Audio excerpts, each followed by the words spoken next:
эрхэм гишүүдээ. Монгол Улсын үндсэн хуулийн цэцгийн 2026 оны 5 дугаар сарын 8-ны өдрийн Монгол Улсын ерөнхийлөгчийн тухай хуулийн 6 дугаар зүйлийн нэгд хэсэг Монгол Улсын үндсэн хуулийг зөрчсөн эсэх маргааныг хянан шийдвэрлсэн тухай 04-р дүгнэлтийг хууль зүйн байнгын ороо Монгол Улсын их хурлын чуулганы хуралдааны дэгийн тухай хуулийн 84-р зүйл заасан журмын дагуу 2026 оны 5 дугаар сарын 26-ны өдрийн хуралдаанаараа хэлэлцлээ. Байнгын орооны хуралдаанаар үндсэн хуулийн цэцгийн дүгнэлтийг хэлцэх үед Монгол Улсын улсын хурлын гишүүн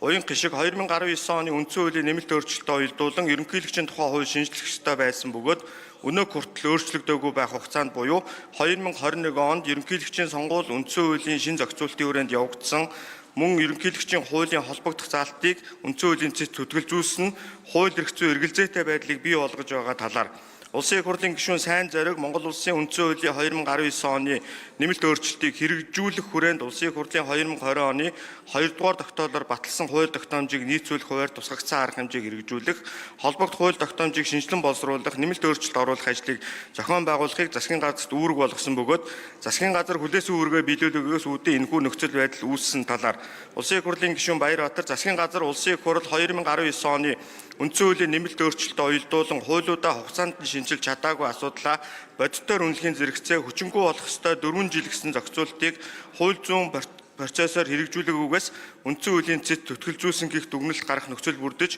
улмаар эрх зүйн тодорхойгүй байдал үүсгэж байгаа тул маргаанаас илүүтэй үндсэн хуульд нийцүүлэх ажлыг эрчимжүүлж ажлын хэсгийг яаралтай байгуулан хууль тогтоомжийг бүхэлд нь шинжилсэн найруулгаар боловсруулах шаардлагатай талаар Улсын их хурлын гишүүн Цогтбаатар ерөнхийлөгчийн тухай хууль үндсэн хуультай нийцээгүйч 2021 оны сонгуул үндсэн хуулиа баримтлан явагдсан нэг талаас хууль дээдлэх зарчим бодитоор хэрэгдэж байгаа хэдий ч нөгөө талаас төрөөс хуулиар